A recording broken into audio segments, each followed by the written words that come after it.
विरोधकाला सुद्धा तोंडात बोट घालेल अशी परिस्थिती आहे. विरोधकाला अजूनही त्या ठिकाणी विश्वास बसत नाही की निधी आला कसा आला कसा.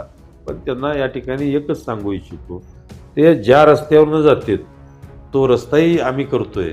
ज्या सभागृहात त्यांनी सभा घेतात ते सभागृह सुद्धा आम्ही करतोय.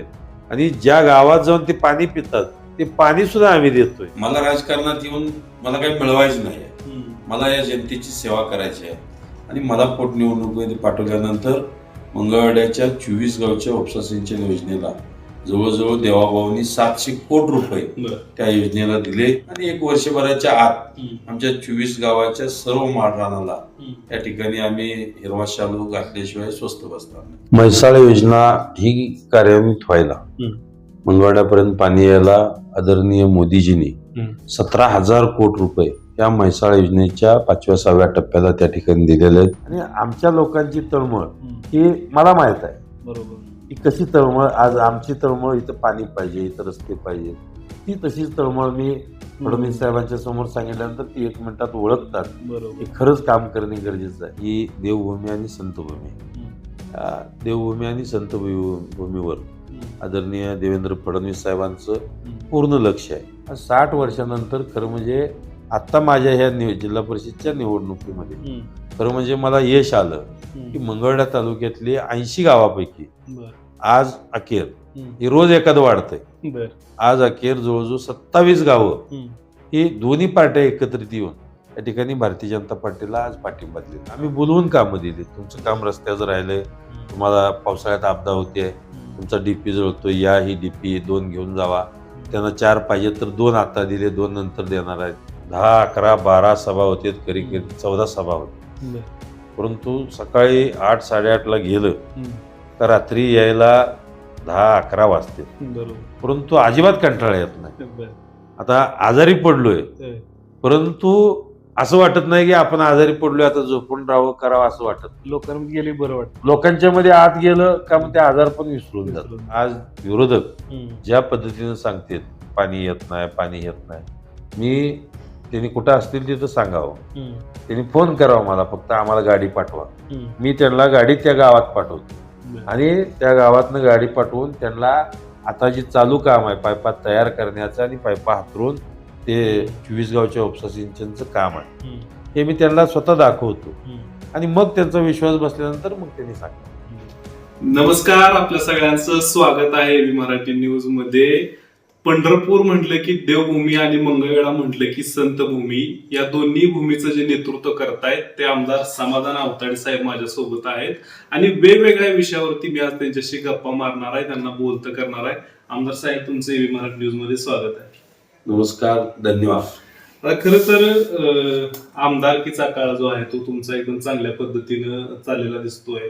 खरं तर या भागातील लोक तुम्हाला पाणीदार आमदार अशा पद्धतीची बिरोदावली लावताना दिसत आहेत. खरं तर बिरोदावली पाणीदार आमदार अशा पद्धती लोक का लावतायत? काय अशा पद्धतीचं काम सुरू आहे की जेणेकरून लोक तुम्हाला पाणीदार आमदार म्हणून संबोधतायत? खरं म्हणजे ही जनसामान्यातून सगळ्या जनतेने हे दिलेली उपमा आहे. त्यामुळं नक्कीच आज या ठिकाणी मंगळवेढा तालुका हा दुष्काळी तालुका आहे. बरोबर. आणि ह्या दुष्काळी तालुक्यामध्ये आजपर्यंत बरेच या ठिकाणी लोकप्रतिनिधी आमदार झाले, खासदार झाले, मंत्री झाले, परंतु आमच्या दुष्काळग्रस्त तालुक्याला या ठिकाणी आतापर्यंत फक्त आश्वासनाचाच भडीमार दिला गेला. आणि आश्वासनाचा भडीमार देऊन त्या ठिकाणी आमच्या लोकांच्या पदरी निराशाच पडली.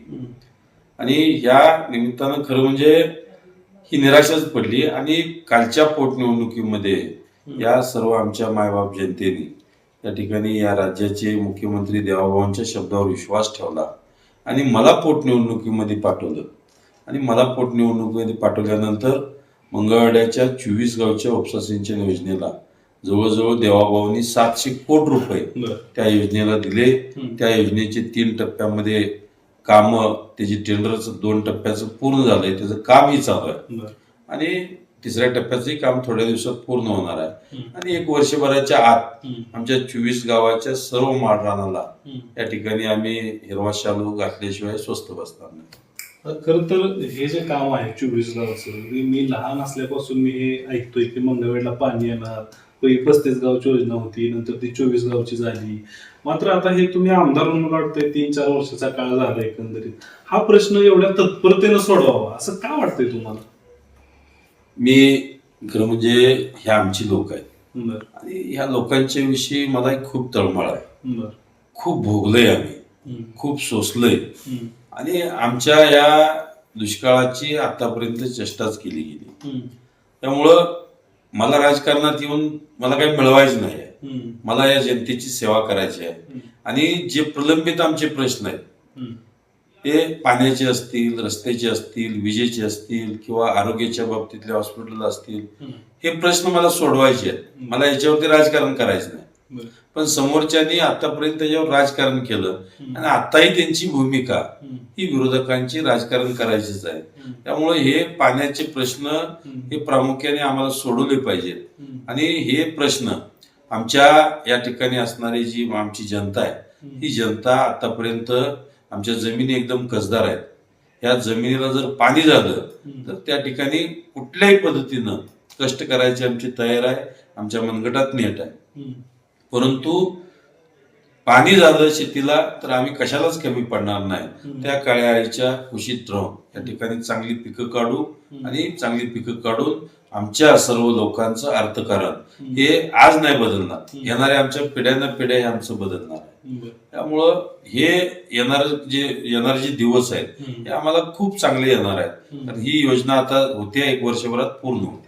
कसा सोडवला हा पाण्याचा जो प्रश्न आहे तो तुम्ही कसा सोडवला? आमदार झाल्यानंतर कशा पद्धतीचे प्रयत्न केले? मी सुरुवातीला खरं म्हणजे पोटनिवडणुकीमध्ये लोकांनी मला विधान भवनामध्ये पाठवलं. त्या विधान भवनामध्ये मी त्या ठिकाणी विधान भवनाचे सर्व 288 सदस्य असणारे, त्यावेळचे मुख्यमंत्री, उपमुख्यमंत्री आणि त्या सभागृहाचे अध्यक्ष, या सगळ्यांच्या त्या ठिकाणी निदर्शनास आणून दिलं आणि मी त्या सभागृहाला सुद्धा साथ गाठली की आम्ही दुष्काळात जरी आलो असेल तर आम्हाला दुष्काळात मरू देऊ नका, अशी साथ त्या विधान भवनाच्या सभागृहामध्ये टाकल्यानंतर त्यावेळेला देवेंद्र फडणवीस साहेब ताडकरना उठून उभा राहिले. ते खातेही त्यांच्याकडे होतं आणि त्यांनी सांगितलं की येणाऱ्या 8 दिवसाच्या आत या प्रकल्पाला त्या ठिकाणी मंजुरी दिली जाईल, नुसती मंजुरी नाही त्याला निधी दिला जाईल, अशा पद्धतीची घोषणा त्यावेळेला देवेंद्र फडणवीस साहेबांनी केली. आणि त्याच्यानंतर या योजनेमध्ये अनेक त्रुटी होत्या, अनेक ह्या योजनेला एवढ्या अडचणी होत्या की ही योजना मी आता प्रत्येक वित्त नियोजन या डिपार्टमेंट असेल, SLTC डिपार्टमेंट आहे, MWRRA ची डिपार्टमेंट आहे, या सगळ्या डिपार्टमेंटला ही फाईल गेली. त्यावेळेला ही फाईल त्या अधिकाऱ्यांच्याकडे पहिल्यांदा गेली, खालच्या डेस्क ऑफिसर किंवा तिथल्या उपसचिवाकडे. तर त्यावेळेला सांगायचे की दादा तुम्ही या फाईल या आपल्या महाराष्ट्राच्या नियमावलीमध्ये बसत नाही. पण ही बसत नसल्यास तरी सुद्धा त्या ठिकाणी मग सचिवाला आम्ही भेटायचं, साहेब काहीतरी करून बसवा. परंतु नियमावलीमध्ये कुठंच ही जी तरतूद नसल्यामुळं त्या ठिकाणी फाईल तिथं थांबायची. परंतु आमच्या मागे देवाभाऊ असल्यामुळं त्या ठिकाणी जिथं जिथं अडचणी आल्या त्या ठिकाणी महाराष्ट्राच्या नियमावलीमध्ये परत GR काढून नियम बदलले, परत नियम बदलले. परंतु ही योजना करायची असं देवाभावांचंही या ठिकाणी ठामपणे होतं आणि मी त्याचा पाठपुरावा एवढा करायचो. त्यामुळं प्रत्येक गोष्ट, प्रत्येक टेबलला, प्रत्येक मला वाटतं डिपार्टमेंटला हे फडणवीस साहेबांनी तिथं फोन लावल्याशिवाय तिथनं फाईलच मोजायला नाही, कारण प्रत्येक डिपार्टमेंटला अडचणी एवढ्या होत्या. त्यामुळे याला थोडासा वेळ लागला, दिरंगाई लागली, परंतु त्याचा पिच्छा आम्ही काय सोडला नाही. आता ती योजना जवळजवळ 3 टप्प्यामध्ये आता योजना झालेली आहे. 2 टप्प्याच्या निविदा झालेल्या आहेत, त्याचं कामही चालू झालं 2 टप्प्याचं. 3ऱ्या टप्प्याची निविदा येणाऱ्या काही दिवसात होणार आहे आणि त्याचंही काम चालू होईल. आता प्रत्यक्षात लोकांना काम दिसायला लागले, जे काम सुरू झालंय ते. तर आंधळगावला आपले पाईप वगैरे तिथं बनवायचे सुरू आहेत, तर ती कशी प्रोसेस राहणार आहे पुढे, काय केलं जाणार? खरं म्हणजे आंधळगाव लक्ष्मी दैवळीवर त्या ठिकाणीच आता पायपा बनवणे, कारण पायपा ह्या मुंबई, हैदराबाद या ठिकाणं तयार करायच्या आणि तिथनं त्या ह्याच्यावरती ट्रेलरवरती घेऊन यायच्या. तर एका ट्रेलरवर पाईप जवळजवळ 3-4च्या वर बसत नाही. बरोबर. त्यामुळे त्याचं ट्रान्सपोर्टेशन वाढतंय, खर्च वाढतोय.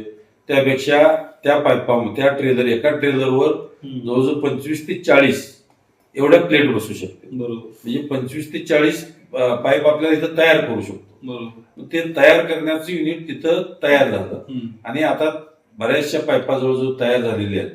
त्याचं आता पूर्ण खंदून त्या ठिकाणी हातरायचं सुद्धा काम चालू आहे. हे आता सध्या काम चालू आहे. दादा, 24 गावाचा पाणी प्रश्न तर तुम्ही बऱ्यापैकी सोडवत आणलेला आहे. तर म्हैसाळची जी काही योजना आहे पाण्याची, त्याची आता सध्याची स्थिती काय आहे? म्हैसाळ योजना ही कार्यान्वित व्हायला मंगळवाड्यापर्यंत पाणी यायला आदरणीय मोदीजींनी 17,000 कोटी रुपये या म्हैसाळ योजनेच्या 5व्या-6व्या टप्प्याला त्या ठिकाणी दिलेले आहेत. आणि या टप्प्यातलं पाणी हे टेलला म्हणजे मंगळवेढा तालुक्यापर्यंत यायला जवळजवळ 17,000 कोटी रुपये दिल्यानंतर ते पाणी मंगळवेढ्यापर्यंत आलं.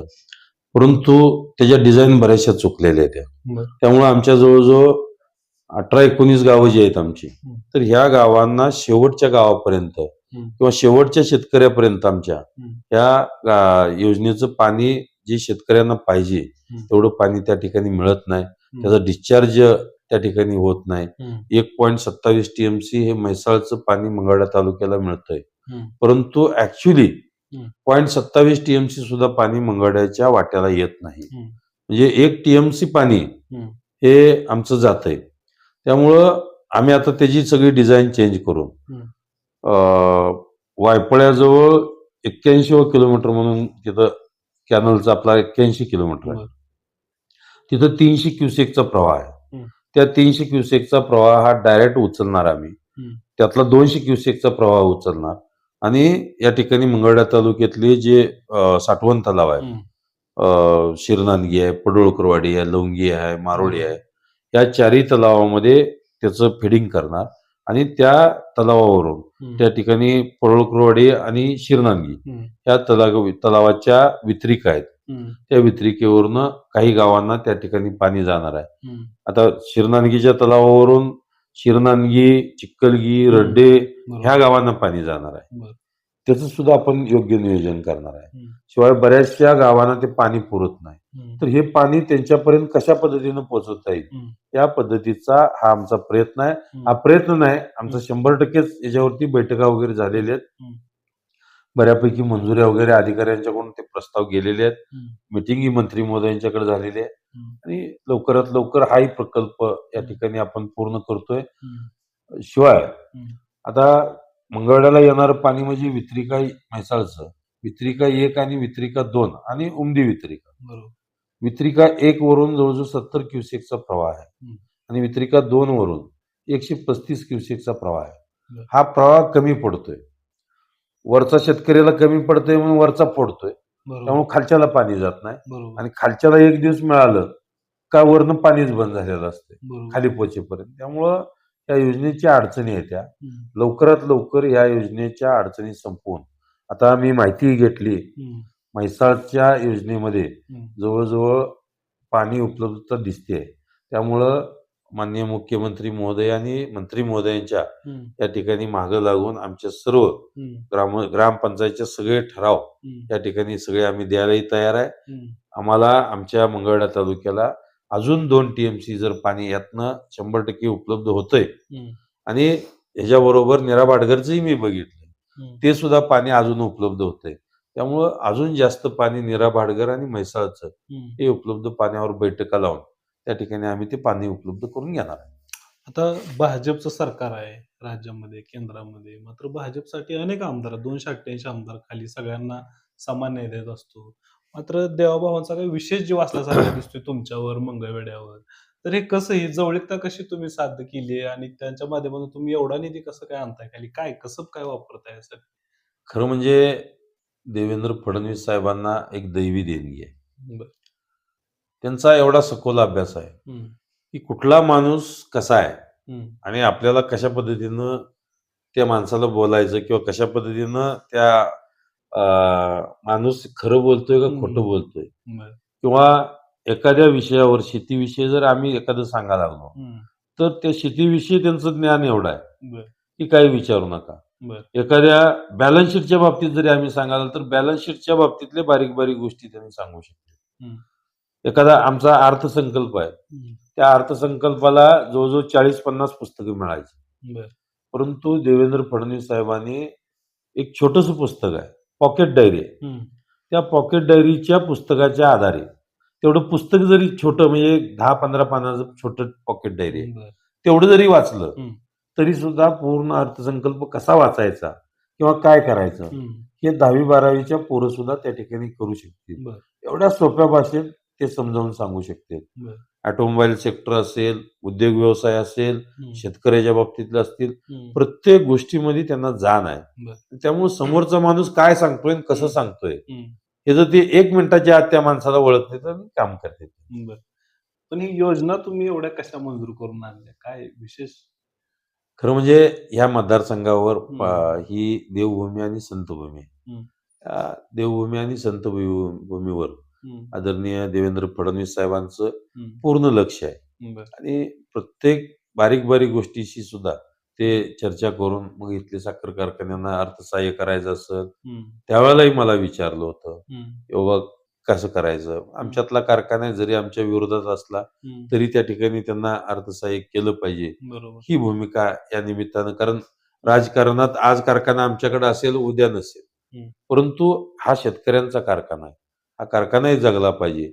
ही भूमिका आम्ही ज्या वेळेला आमच्या नेत्यांच्या जवळ मांडतोय त्यावेळेला आमचे सुद्धा विचार त्यांना पडतात आणि ते त्या ठिकाणी त्यांच्या भावना त्यावेळेला व्यक्त करतात.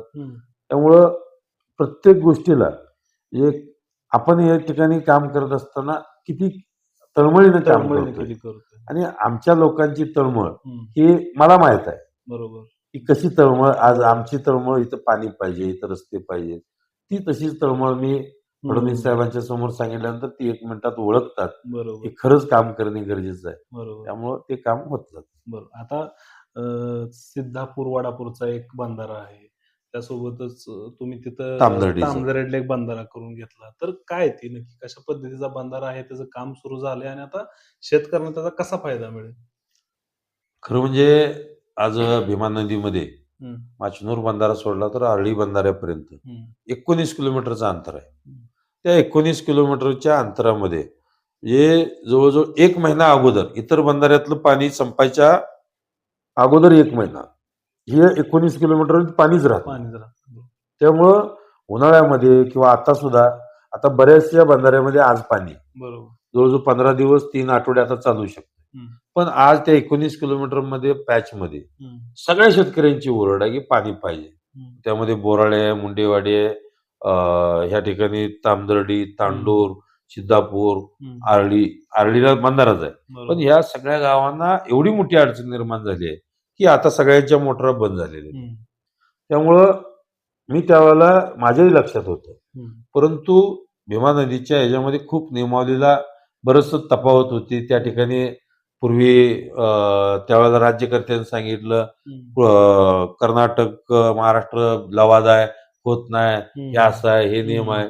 परंतु ह्या सगळ्या नियमाला त्या ठिकाणी नियमात बसवूनच जलसंपदागड नदी आहे. मग मी जलसंपदागड फंड्स नव्हते म्हणून त्यावेळेला जलसंधारणकडे पैसे होते, फंड्स होते. मग जलसंधारणचं खात्यामार्फत जलसंपदाचं ही नदीतलं बंधारा हा जलसंधारणकडे डायव्हर्ट केला आणि तो जलसंधारण मधून आपण आता जवळजवळ तो बंधारा बांधतोय तामदर्डीचा. आणि वडापूर बंधारा हा जलसंपदा मधूनच जलसंपदा डिपार्टमेंट कडूनच आपण करतोय. आणि नक्कीच हे 2 बंधारे झाले काय 19 किलोमीटरला पुढच्या पिढ्यानपिढ्या आमच्या कधीच पाणी कमी पडणार नाही अशा पद्धतीचं बंधारा अत्याधुनिक आणि नवीन टेक्नॉलॉजी हे दोन्ही बंधारे आपण बांधतो. आता हे 24 गावचा पाणी प्रश्न असेल, म्हैसाळचा पाणी प्रश्न असेल किंवा आता हे बंधारे असतील, हे सगळ्यांना आता शेतकऱ्यांना लोकांना वाटायला लागलं की आपला पाणी प्रश्न सुटतोय. जेव्हा तुम्ही गाव भेट दौऱ्याला जाताय तेव्हा लोक भेटतायत, तेव्हा काय लोकांची रिॲक्शन कशी असते, काय म्हणतात लोक तुम्हाला? खूप तळमळीनं आज लोक या ठिकाणी त्यांच्या डोळ्यातून भावना दिसतात. अतिशय एक वेगळ्या म्हणजे एक आनंदाचे अश्रू कसं येताना भावना होतात तशा पद्धतीनं शेतकऱ्यांच्या भावना या ठिकाणी निर्माण होतात. आज या पिढीनं बघितलंय, त्यांनाही वाटतंय की येणाऱ्या पिढीने आमचं ही दुःख जी आहे ती आम्ही भोगू नये आणि त्यांना हे काम झाल्यानंतर त्यांचा आनंद, त्यांचं कष्ट कमी झालं हे आहेच आहे, बरोबर. पण आमच्या येणाऱ्या पिढीला सुद्धा हम्म. हे कायमस्वरूपी असणारं काम आहे. हम्म. त्यामुळं या आमच्या सगळ्या हम्म. येणाऱ्या पिढ्या सुद्धा त्या ठिकाणी त्या पाण्यावरचे जे आधारित आहेत हम्म. त्या 100% या ठिकाणी चांगल्या पद्धतीने होतील. शिवाय मान नदीला सुद्धा हम्म. उन्हाळ्यामध्ये उजनी धरणातलं पाणी संपलं होतं. बरोबर. त्यावेळेला सुद्धा मी टेंभोचं पाणी, हे कोणाचाही विश्वास बसत नव्हता की टेंभोचं पाणी इकडं मानला मानमध्ये येतं. हम्म. त्यावेळेला सुद्धा मी टेंभोचं पाणी मान नदीमध्ये आणलं होतं. आता हे जेव्हा आपण काम करतो तेव्हा आमदार म्हणून एक समाधान असतेच, मात्र एक मंगळवेढचा मुलगा म्हणून तुम्ही हे सगळं अनुभवलंय यापूर्वी, दुष्काळाचं मंगळवेढ म्हणायचं, मात्र आता आपल्याच मंगळवेढकरांसाठी हे सगळं काम करायला मिळतंय, म्हणून तुम्हाला किती समाधान आहे ह्या सगळ्यात? खरं म्हणजे ते समाधान किंवा तो आनंद हम्म. मी शब्दात नाही सांगू शकत. हम्म. परंतु राजकारणामध्ये मी ज्या तळमळीनं आलो होतो, हम्म. त्या तळमळीनं की या तालुक्याचा एक आवाज व्हायला पाहिजे, हम्म. एक या ठिकाणी मुठी सगळी बंद झाली पाहिजे, एकत्र झाली पाहिजे हा तालुका. हम्म. आजपर्यंत बघतोय हम्म. म्हणजे या मतदारसंघामध्ये म्हणजे गट तट पार्ट्या, ही एक पार्टी तिकडं तर एक पार्टी इकडं, बरोबर. ही भूमिका आजपर्यंत घेतली गेली होती. हम्म. आणि मंगळवेढा तालुक्यामध्ये तर खूप द्वेषानं एकमेकाच्या विरोधात आहेत. बरोबर. अनेकांची एकमेकांची तंटे झाले, भांडणं, मारामाऱ्या हे सगळं झालं. बरोबर. आणि कायम जवळजवळ 50-60 वर्ष, 60-60 वर्ष झालं की दोन्ही पार्ट्या एक तिकडं एक इकडं, बरोबर. अशी भूमिका दोन्ही पार्ट्यांनी घेतली. आणि 60 वर्षानंतर खरं म्हणजे आत्ता माझ्या ह्या जिल्हा परिषदच्या निवडणुकीमध्ये हम्म. खरं म्हणजे मला यश आलं की हम्म. मंगळवेढा तालुक्यातले 80 गावापैकी बर. आज अखेर, हम्म. हे रोज एखादं वाढतंय, बर. आज अखेर जवळजवळ 27 गावं हम्म. ही दोन्ही पार्ट्या एकत्रित येऊन या ठिकाणी भारतीय जनता पार्टीला आज पाठिंबा दिलेला आहे. म्हणजे 27 गावात गाव पातळीला विरोधकच नाही. समोर विरोधातच नाही, म्हणजे बरं. एक 20% 15% मतदान जाईल विरोधात. बरोबर. दोन्ही पार्ट्या एकत्र आल्या तर काय 100% मतदान होत नाही. बरोबर. परंतु 10-20% मतदान गेलं तरी त्यातनं जाईल, पण 80% 70% मतदान हे आमच्या पार्टीला 100% होणार. कसं साध्य केलं तुम्ही गाव पातळीचे हे सगळे विरोधक एकत्र आणण्याचं काम? तर मी साध्य नाही केलं. हम्म. या ठिकाणी या तालुक्यामध्ये या मतदारसंघामध्ये जो आपण कामं केली की लोकांना अपेक्षाही नव्हती, आम्ही बोलवून कामं दिली. तुमचं काम रस्त्याचं राहिलंय, तुम्हाला पावसाळ्यात आपदा होते, तुमचा डीपी जळतोय, या ही डीपी 2 घेऊन जावा, त्यांना 4 पाहिजे तर 2 आता दिले, 2 नंतर देणार आहेत. असं करून रस्ते, डीपी, आरोग्याच्या समस्या, पाण्याच्या समस्या ह्या सोडवण्याचं काम त्या ठिकाणी आम्ही केलं. कुठली गट तट पार्टी हे न बघता लोकांची मनोभावी सेवा करणे एवढाच उद्देश होता. परंतु विरोधकांनी याचंही भांडवल केलं की यांच्याच लोकांना देते. आता मला एक त्यांना विरोधकांना सुद्धा सांगायचं आहे, मी एखादा रस्ता जर दिला, काय त्याच्यावरनं माझ्याच पार्टीची माणसं जाणार आहेत का? विरोधक कोण जाणार नाही असं होतंय का? त्यामुळे असे सगळे मुद्दे, चुनावी मुद्दे, सगळं असे सगळे विषय त्यांनी करू नये, लोकांची दिशाभूल विनाकारण करू नये. आता साधारण रस्ते म्हणले की तुमचं नाव, कारण तुम्ही रस्ते बनवण्यात तुमची खूप मोठं सगळं देशभरात तुमची कामं चालू आहेत. मतदारसंघातली काय परिस्थिती आहे रस्त्याची? साधारण किती रस्ते आपण केलेत? जवळपास या मतदारसंघातील 80 ते 90% रस्ते हे सगळे मंजूर आहेत. त्या 80 ते 90% मधले 40 ते 50% रस्ते असे आहेत की ते जवळपास पूर्ण झालेले आहेत. परंतु या ठिकाणी शासनाकडून निधी कमी पडत असल्यामुळं काही रस्त्याची कामं पेंडिंग आहेत. परंतु या वर्षभराच्या कालावधीत या ठिकाणी सगळे या तालुक्यातले रस्ते हे 100% पूर्ण होणार. पूर्व, पश्चिम, दक्षिण, उत्तर कुठलेही रस्ते या ठिकाणी बाजूला राहणार नाहीत. वर्षभराच्या आत सगळे रस्ते पूर्ण होतात. मधल्या काळात अतिवृष्टी झाली आणि अतिवृष्टी झाल्यानंतर शेतकरी अडचणीत सापडला, तर त्यांना अतिवृष्टीचं अनुदान मिळण्यासाठी सुद्धा तुम्ही विशेष प्रयत्न केले. साधारण किती निधी दिलाय ह्या खरं म्हणजे पंढरपूर, मंगळवेढा माझ्या मतदारसंघामध्ये जवळजवळ 2 मंडलं या ठिकाणी राहिली होती. मारापूर आणि वाकरी, गादेगाव आपलं त्या भागामध्ये, कवटाळी ही गावं आपली 3 आहेत आणि पलीकडची 2 गावं होती. परंतु त्या ठिकाणी विशेष बाब म्हणून आपण त्याही मंडलाला समाविष्ट करून घेतलं आणि मंगळवेढा तालुक्याला जवळजवळ 84 कोटी रुपये या बरं. ठिकाणी जे अतिवृष्टीमध्ये शेतकरी आहेत त्या शेतकऱ्यांना अनुदान देण्याचं काम आपल्या सरकारनं केलं. एवढ्यावर आपले देवाभाऊ गप बसले नाही बरं. की त्या ठिकाणी अतिवृष्टीमध्ये सापडलेल्या शेतकऱ्यांना सुद्धा बी बियाण्यासाठी प्रति हेक्टरी 10,000 रुपये देण्याचं सुद्धा काम केलं. दुबार पेरणीसाठी दुबार. बरोबर. आता खरं तर जिल्हा परिषद आणि पंचायत समितीच्या निवडणुका सुरू आहेत. तुमचे गाव भेट दौरे सुरू आहेत. कसं चाललंय? वातावरण कसं आहे सध्या तालुक्यात? खरं म्हणजे रोज आमच्या 10, 11, 12 सभा होते, कधी 14 सभा होते. बरं. परंतु सकाळी 8, 8:30ला गेलं हं. का रात्री यायला 10, 11 वाजते. बरोबर. परंतु अजिबात कंटाळा येत नाही. बरं. आता आजारी पडलोय, होय.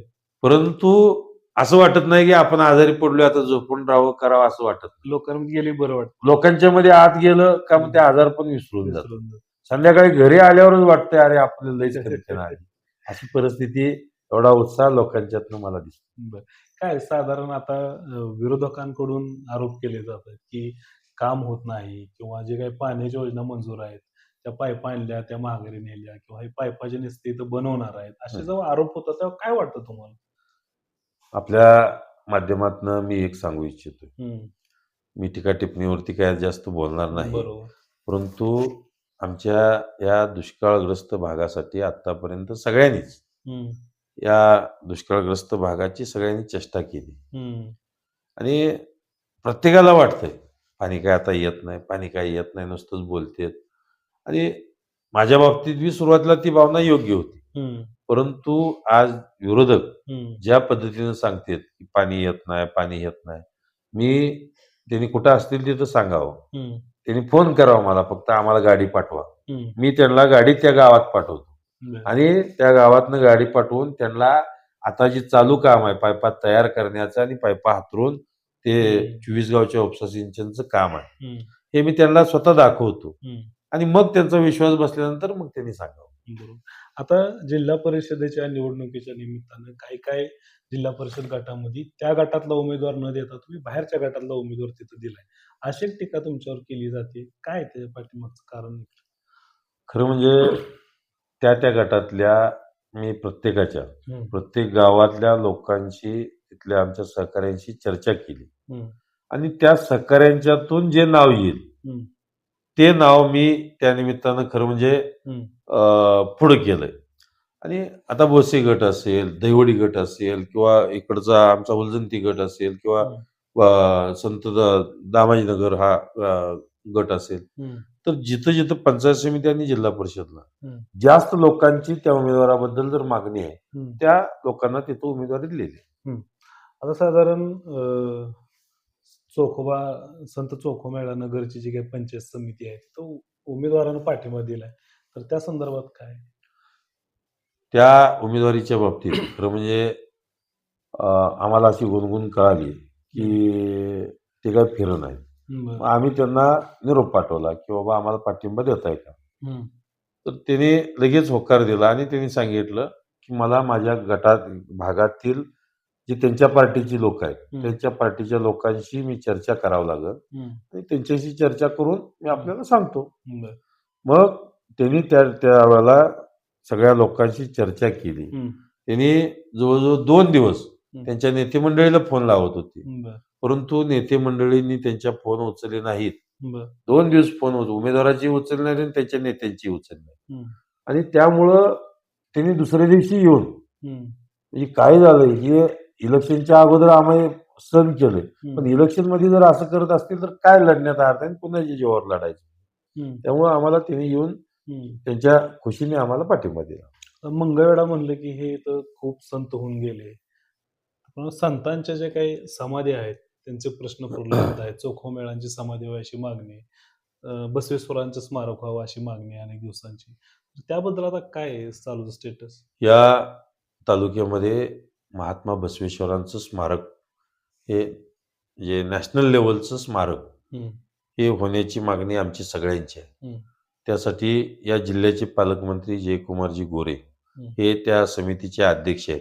मी त्या समितीमध्ये सदस्य आहे. आता मीटिंग झालेली आहे. मीटिंग होऊन जागा पाहणीची सुद्धा एक 3-4 जागा आम्ही निवडलेल्या आहेत. त्यातली आता कुठली जागा फायनल करून महात्मा बसवेश्वराचं स्मारक हे मंगळवेढ्यामध्ये होतंय.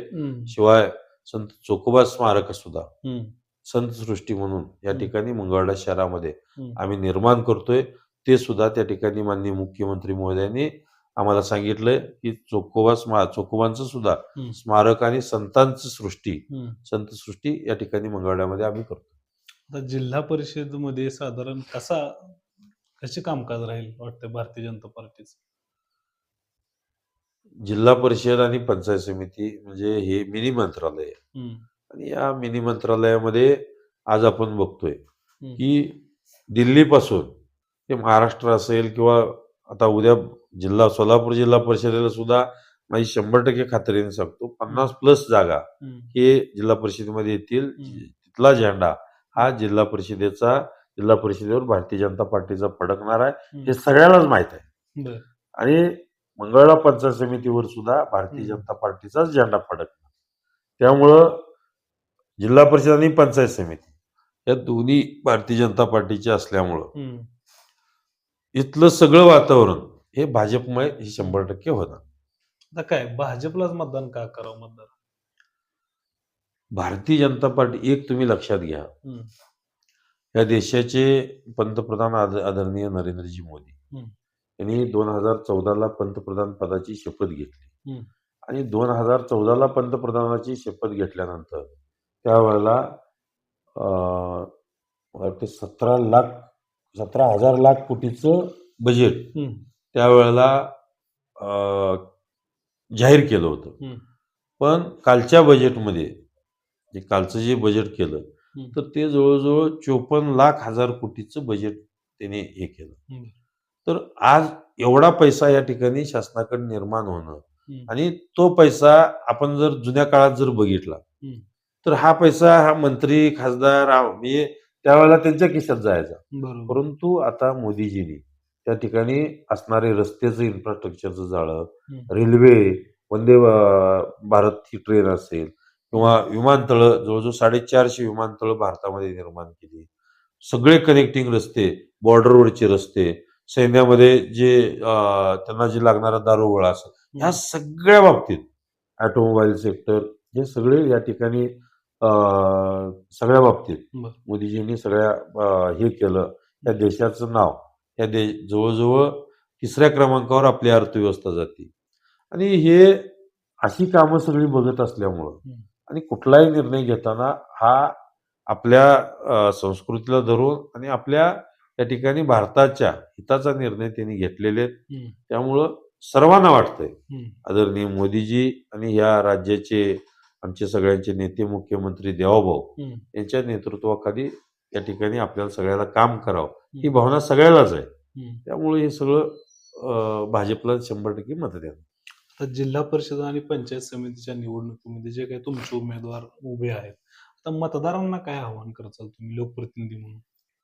मी तालुक्यातील मतदारसंघातील जनतेला मी या ठिकाणी एकच नम्र आवाहन करतो की आपण या पुढच्या कालावधीत राजकारणाच्या व्याख्या सगळ्या बदललेल्या आहेत. आपण गट तटाच्या राजकारणावर जाऊ नये. गाव लेवलचं राजकारण हे गाव लेवलला असावं, तालुका लेवलचं राजकारण तालुका लेवलला असावं. त्यावेळेस तसे विचार केले पाहिजेत. जिल्हा लेवलच्या राजकारणाला जिल्हा लेवलचे विचार केले पाहिजेत. राज्य लेवलचे निवडणुका असताना राज्य लेवलचे विचार केले पाहिजेत.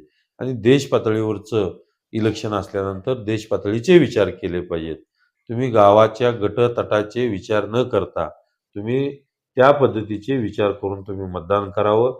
आणि आज या ठिकाणी एवढा 5,000 कोटीचा निधी या मतदारसंघासाठी या ठिकाणी आपण आणू शकलो हे केवळ भारतीय जनता पार्टीच होऊ शकते. आजपर्यंत इतिहास आहे. विरोधकाला सुद्धा तोंडात बोट घालेल अशी परिस्थिती आहे. विरोधकाला अजूनही त्या ठिकाणी विश्वास बसत नाही की निधी आला कसा. पण त्यांना या ठिकाणी एकच सांगू इच्छितो, ते ज्या रस्त्यावरनं जातात तो रस्ताही आम्ही करतोय. ज्या सभागृहात त्यांनी सभा घेतात ते सभागृह सुद्धा आम्ही करतोय. आणि ज्या गावात जाऊन ते पाणी पितात ते पाणी सुद्धा आम्ही देतोय, आम्हीच आणलेलं आहे. आणि ज्या झाडाखाली बसतात तिथले असणार पेविंग ब्लॉक असेल तिथलं झाड सुद्धा आम्हीच लावलेलं आहे. अशी परिस्थिती या तालुक्यामध्ये आहे. त्यामुळं या ठिकाणी सर्व जनतेला नम्र आव्हान आहे, आपण विकासाच्या बरोबर राहाव्या. गटतट सोडून या ठिकाणी यापुढच्या कालावधीत आपण सगळ्यांनी एकत्रित पायात पाय घालण्यापेक्षा हातात हात घालून आपण विकासाचं राजकारण करूया, एवढीच या ठिकाणी विनंती आहे. आमदार साहेब, तुम्ही मगाशी बोलताना म्हणालात की इथले गटतट विसरून लोक एकत्र यायला लागले, तर हे कसं शक्य केलं? म्हणजे त्या पाठीमागचं नक्की कारण काय?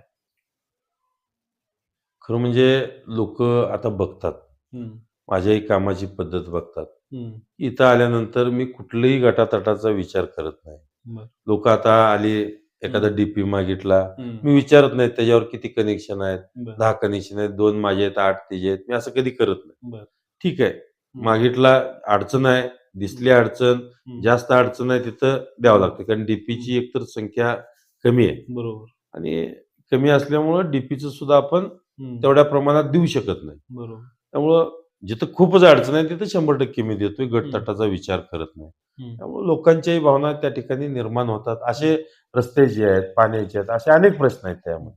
तर विजेचा एक मोठा प्रश्न आहे मंगळवेढ्यामध्ये, तर ते सोडवण्यासाठी काय विशेष प्रयत्न चालू आहेत?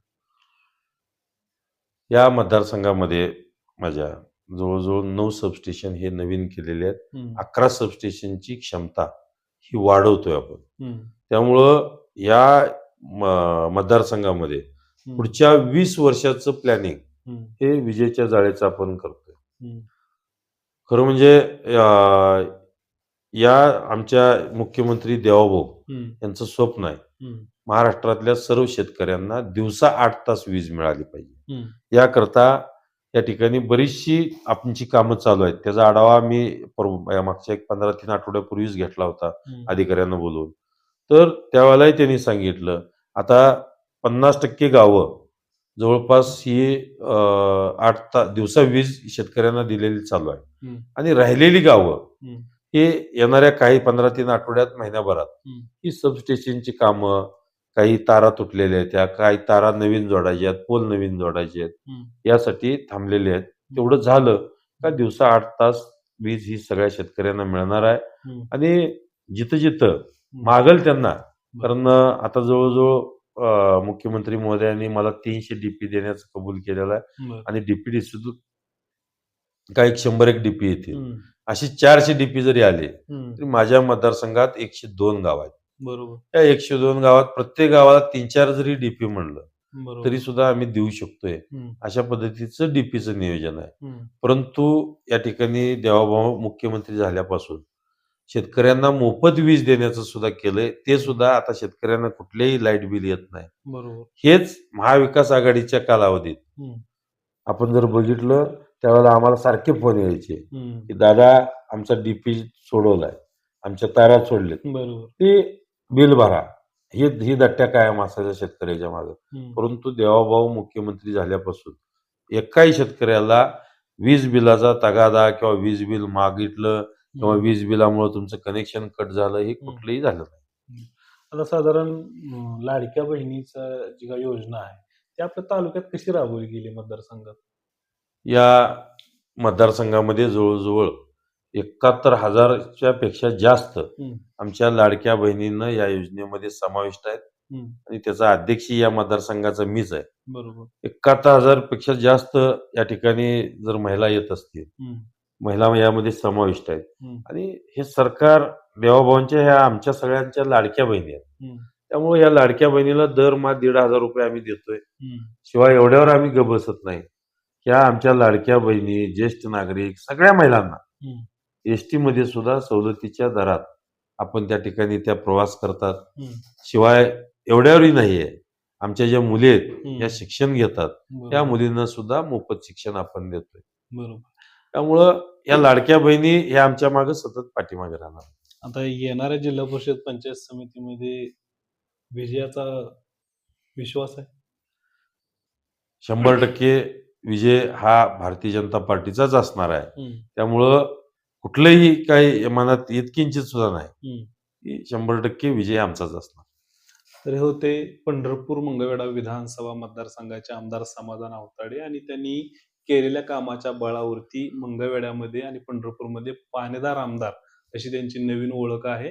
आणि अशाच पद्धतीनं त्यांचे जे काही जिल्हा परिषदेचे आणि पंचायत समितीचे जे काही उमेदवार आहेत ते चांगल्या मताने निवडून येतील असा त्यांना विश्वास आहे. दादा, तुम्ही या सगळ्या प्रचाराच्या धामधुकीतून एबी मराठीसाठी वेळ दिला त्याबद्दल तुमचे खूप खूप आभार. धन्यवाद.